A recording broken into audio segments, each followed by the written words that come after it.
Salut à tous, bienvenue dans cette nouvelle vidéo. Aujourd'hui, je vous accueille pour discuter un peu avec vous et vous parler de ces expressions et de ces mots anglais à savoir. Comme beaucoup d'entre vous le savent, je suis actuellement en Angleterre, pas à Londres, parce que je sais que beaucoup d'entre vous pensent que j'habite à Londres. Non, je n'habite pas à Londres, j'y vais assez souvent, mais j'habite à 1 heure en train et c'est dans la ville de Winchester. Ce n'est pas ma première fois en Angleterre, effectivement, il y a 8 ans de cela.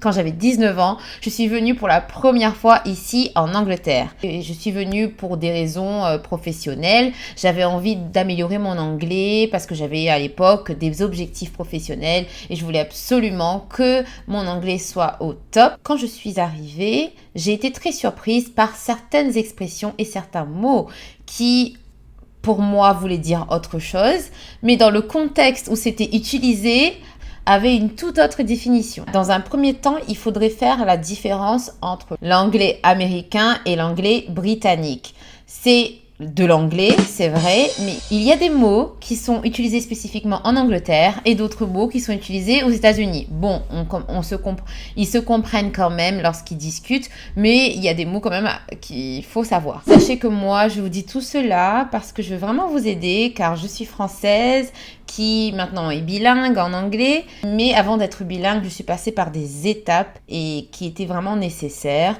J'ai fait des erreurs parce qu'on apprend avec les erreurs, mais j'aimerais maintenant vous aider à ne pas commettre les mêmes erreurs afin que vous puissiez avancer très vite dans votre apprentissage de l'anglais.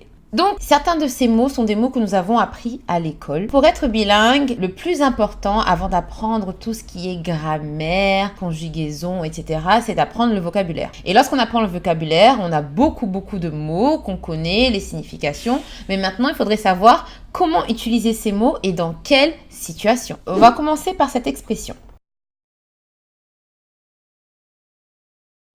Alors, cette expression qui est not being funny, si je traduis mot à mot en fonction des cours d'anglais que j'ai eu à l'école, ne pas être marrant ou marrante.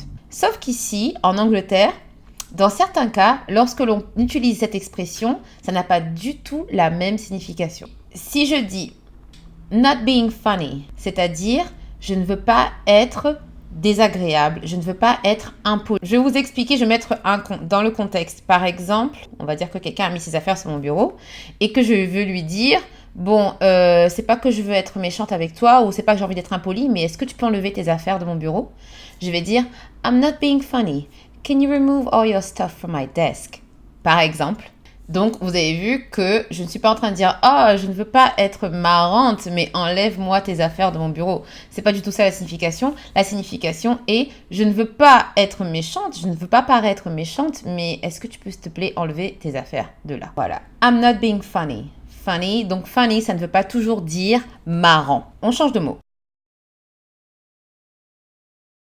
Alors ici en Angleterre, lorsque vous allez acheter quelque chose, ou lorsque vous allez commander quelque chose, ou lorsque vous allez demander quelque chose, ou lorsque vous allez donner quelque chose, vous allez dire thank you. On apprend ça à l'école, thank you, tout le monde le sait, ça veut dire merci. Mais il y a plusieurs expressions pour dire merci quand vous êtes en Angleterre. Certaines fois, certaines personnes vont dire cheers. Oui, cheers. Le même mot qu'on utilise lorsqu'on veut dire chin chin, cheers. Oui, ça se dit aussi pour dire merci. Donc vous avez thank you, cheers, et vous avez ta. Donc moi, alors je vous ai expliqué, quand je suis venue la première fois en Angleterre, j'avais 19 ans, j'ai commencé à travailler dans un restaurant parce que c'était le meilleur boulot, je trouve, pour être en contact avec les clients et puis c'est assez facile. Enfin, voilà, on sert à manger, on dépose le plat en face des clients et parfois je déposais et j'entendais qu'ils me disaient le mot cheers. J'étais vraiment étonnée, je me suis dit mais pourquoi ils me disent cheers? Et je regardais, ils n'étaient pas en train de trinquer avec leurs amis sur la table, mais bon, je me dis bon, ça se trouve c'est un mot pour dire merci. Et il y a des fois où on me dit ta. Là, je dis quoi? Et je vais dans la cuisine et je vais parler aux autres. Je dis pourquoi on me dit ta? Et en fait, on me dit non, mais ta, ça veut dire merci. Donc, des fois, ils te disent thank you, cheers, ta. Ils vous disent les trois à la suite. Donc, préparez-vous à ça. Vous n'êtes pas obligé d'utiliser si vous voulez pas. Hein. Moi, j'utilise pas trop. Moi, je dis thank you, je dis cheers. Ça sort assez souvent. Ensuite, darling, si on regarde la définition, ça veut dire ma chérie, mon chéri, darling. Voilà. Ici en Angleterre, ce mot est trop utilisé, je trouve. C'est-à-dire qu'ils appellent tout le monde darling. Et moi, au début, j'étais très étonnée. Parce que, encore une fois, c'était quand j'étais dans la restauration et que je devais servir à manger. On me dit, oh, thank you, darling. Thanks. Oh, cheers, darling. Et là, j'étais en mode, c'est bizarre. C'est bizarre. Je pensais au début que la personne avait un œil sur moi. Et j'allais me rendre, je me dis, mais c'est pas possible. Enfin, surtout que c'était des personnes très âgées. J'ai dit, bon, ok, je sais pas. Qu'est-ce qui se passe? Mais en fait, je me suis rendu compte que c'est quelque chose que tout le monde utilise tout le temps. Vous allez dans un magasin acheter quelque chose, vous allez appeler quelqu'un pour vous aider. Hi, excuse me. Yes, darling. Tu vas dire, je cherche ça, ça et ça. Oh, yes, this is for you, darling. Yeah, that's my darling. Ils vont toujours dire darling à chaque fois. Bon, après, c'est affectueux, c'est gentil. Mais voilà, donc faites attention, si on vous appelle darling, ça ne veut pas dire que cette personne qui vous appelle darling a des vues sur vous. Parce que ça peut être des femmes, comme ça peut être des hommes ici qui vous appellent darling. Et c'est très commun et c'est très normal. Après, c'est pas quelque chose qu'il faut le dire tout le temps. Enfin, moi, je le dis pas. Mais lorsqu'on me dit, je suis plus choquée, quoi. Et puis... voilà. Il y a ce mot, chips. Vous savez qu'une des nourritures traditionnelles ici en Angleterre, qui est très connue, c'est le fish and chips.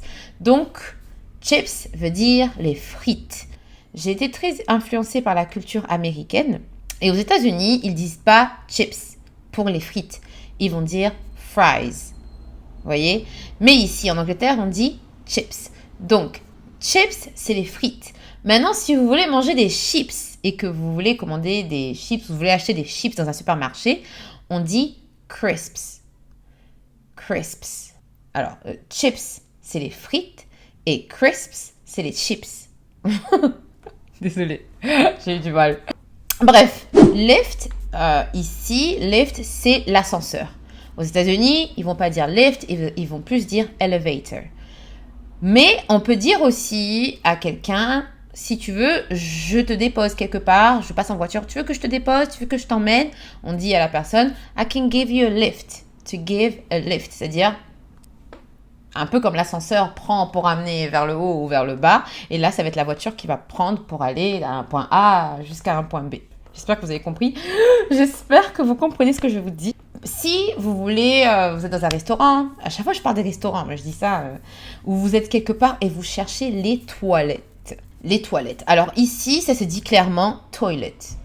En Angleterre, on dit toilet. Vous allez aux États-Unis, toilet c'est un peu bizarre. Aux États-Unis, ils vont plus dire washroom, bathroom, restroom. Voilà, ils vont pas trop aller dans le vif du sujet, alors qu'ici, c'est plutôt, ok, on va aux toilettes, on va aux toilettes. Donc, c'est assez différent. Moi, des fois, j'utilise un peu de tout, mais bon, je sais qu'ici, on dit toilet. Mais vous pouvez aussi dire, where is the loo? Ouais, the loo. Je sais que c'est bizarre, je sais, il y a des mots comme ça. Je comprends pas.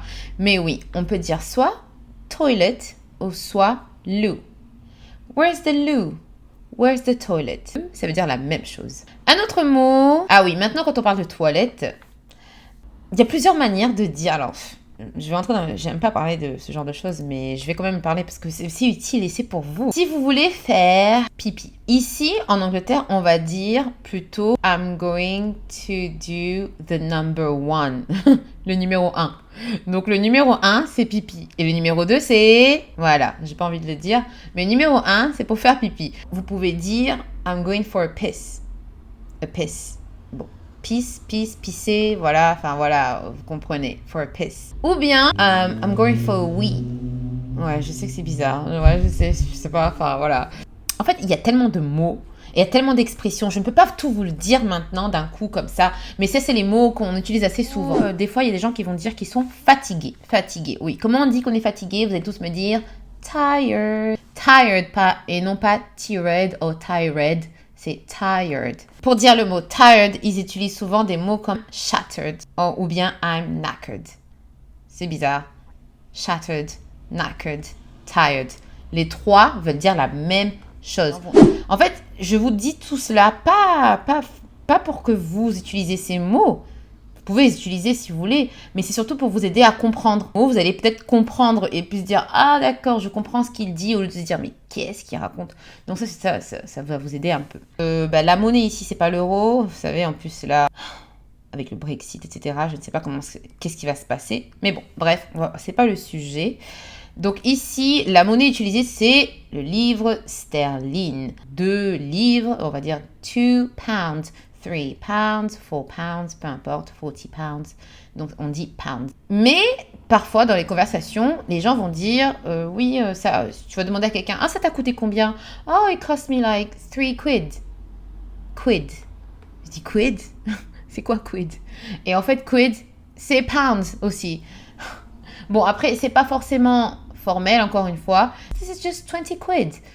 C'est juste 20 livres. Oh, it's only 20 pounds. J'ai dit, mais pourquoi vous dites pas 20 pounds? Pourquoi vous rajoutez d'autres mots? C'est comme on dit en français 2 euros, 2 balles, un truc à 3 balles, à 20 balles. Voilà, ici, ils disent 2 quid, 3 quid, c'est quid. Donc ça, c'est à savoir aussi. Et quelqu'un va te demander ton avis sur quelque chose. Dire, what do you think about politics? On va pas parler de ça. What do you think? Do you think this one's nice or this one's nice? Et des fois, ils vont pas forcément dire, what do you think? Ils vont vous dire, what do you reckon? Reckon. Bon, après, encore une fois, peut-être que c'est pas dans tous les endroits, toutes les régions d'Angleterre qui vont utiliser ce mot, mais j'ai déjà entendu plusieurs personnes dire, oh, I reckon this one is better. Oh, non, pas better. I reckon this one's better. Parce que ici, ils prononcent bien les T, hein. Ou ils ne prononcent pas du tout. Mais il n'y a pas de D. Parce que les Américains, pour le mot better, ils vont dire better. On dirait qu'il y a un D de better, better, water. On dirait qu'il y a un D entre deux. Alors que les Anglais, ils vont dire water, better. Ou ils vont dire better, water. Soit ils prononcent vraiment le T, ou soit ils ne prononcent pas du tout le T. Donc, faire attention. Can I have some water? Can I have... This one's better. Il est parti où le thé? Je suis désolée. Ça paraît compliqué. Mais vous inquiétez pas, hein, quand vous allez venir ici, l'adaptation va se faire petit à petit. Parce que moi, voilà quoi. Quand je suis arrivée ici, je voulais parler et je me suis dit, je parle anglais. Et j'ai utilisé mon anglais américain et ça passait pas. Et surtout, ils vont insister sur le R, les Américains. Mais les Anglais, c'est assez... This one's better. Water. Vous voyez? Ça s'arrête. Mais l'anglais, j'adore l'anglais. En tout cas, ce qui est bien avec l'anglais, c'est que voilà, il faut apprendre le maximum de vocabulaire. Donc, apprendre constamment. Moi, j'apprends encore. Hein. J'apprends plein de mots. Ensuite, apprendre vos verbes irréguliers. Je sais que c'est énervant, mais c'est super important pour bien formuler sa phrase. Et voilà, pour bien utiliser en fonction du temps et tout. Très important, les verbes irréguliers. Donc, to be in a mood. Be in a mood. Mood, c'est l'humeur. On peut être good mood, bad mood, bonne humeur, mauvaise humeur. Be in a mood, c'est être bad mood, mauvaise humeur. She's in a mood. Oh, this girl, she's in a mood. She's such in a mood. Ça veut dire qu'elle est de mauvaise humeur. Quelqu'un vous dit, oh, est-ce que tu veux aller à la piscine? Oh, I'm not in a mood. Ça veut dire que je suis pas d'humeur à aller à la piscine. I'm not in the mood. To be in a mood, c'est être de mauvaise humeur. Be in a good mood, si vous mettez le mot good, ce sera de bonne humeur. Je sais pas si vous avez des amis et que vous dites, vous allez vous séparer, dire oh là là, bon ok, bah sinon je t'appelle, ok, on reste en contact, on s'appelle et tout. Pour dire à quelqu'un, oui, appelle-moi, tu m'appelles de toute façon, on va dire give me a bell. Bell, ça veut dire sonnette. Ça veut dire sonnette.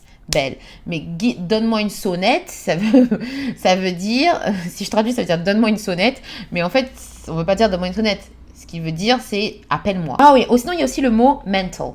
Mental, mais on dit mental. Something, oh, it was so mental. Crazy. I went to this party, it was mental. I went to this concert, it was mental. Vous parlez d'un voyage, par exemple. I went to this trip, oh, this trip was just mental. Ça veut dire que c'était fou, it was crazy, it was just, oh wow. Si vous avez un rendez-vous professionnel et qu'on vous demande comment était votre voyage à je ne sais où et que vous dites, oh, it was mental, c'est pas très bien, ça sonne pas bien. Ok, continuez à dire, oh, c'était très bien, it was very good, it was very surprising, it was, vous voyez, choisissez vos mots, ne dites pas it was mental, parce que ça veut dire c'était genre fou, genre qu'est-ce qui s'est passé, et voilà. J'ai fait cette vidéo dans le but de vous parler de ces expressions qui peuvent porter à confusion et parce qu'on les a appris d'une certaine manière mot à mot à l'école, mais il y a des expressions comme ça qui sont utiles. Parfois, vous allez les utiliser, parfois, vous allez les entendre, Donc voilà, ces mots, j'espère que ce sont des mots qui vous ont aidé. Il y a certainement des mots que vous connaissiez déjà. Il y a peut-être eu des mots nouveaux pour vous et j'espère que je vous ai aidé là-dessus. Peut-être qu'il y a des mots que vous connaissiez déjà mais que vous ne saviez pas comment les utiliser dans certaines circonstances, comme par exemple not being funny. Funny, on sait tous que funny, ça veut dire marrant, mais en fait, funny, ça peut être aussi impoli. Oh, she's being funny. I'm not being funny. Vous voyez, funny. Donc, j'ai dit trop le mot funny. N'hésitez pas à me laisser des commentaires là-dessous si vous aussi, vous connaissez des mots comme ça ou des expressions qui, à la base, dans votre tête, voulaient dire autre chose, mais qui, en fait, veut dire autre chose. Et si vous aussi, vous connaissiez ces mots, enfin, laissez-moi des commentaires, dites-moi un peu vos expériences. Si je vous ai aidé, faites-le moi savoir. Cliquez sur le bouton j'aime. N'hésitez pas à vous abonner à ma chaîne afin de supporter. Ah ben voilà, encore un mot. C'est un faux ami. C'est le mot support. Support, ça veut dire soutenir en anglais. Ça m'arrive des fois, quand je parle en français, je dis « Ah oui, fais ça pour me supporter. » Supporter, c'est genre je supporte quelqu'un, c'est que je peux pas le supporter, je peux pas la supporter, je peux pas supporter son caractère, etc. Mais en anglais, support, ça veut dire soutenir. Bon, là, il y a presque plus de batterie. Si vous voulez soutenir ma chaîne, abonnez-vous à ma chaîne et laissez-moi des commentaires. N'hésitez pas à partager cette vidéo. Si vous connaissez du monde qui se prépare à venir en Angleterre ou si vous-même vous préparez à venir en Angleterre, n'hésitez pas à regarder, à re-regarder cette vidéo. Et si j'ai oublié des choses, je vous referai une deuxième vidéo. Je vous fais de gros bisous. À très bientôt. Ciao.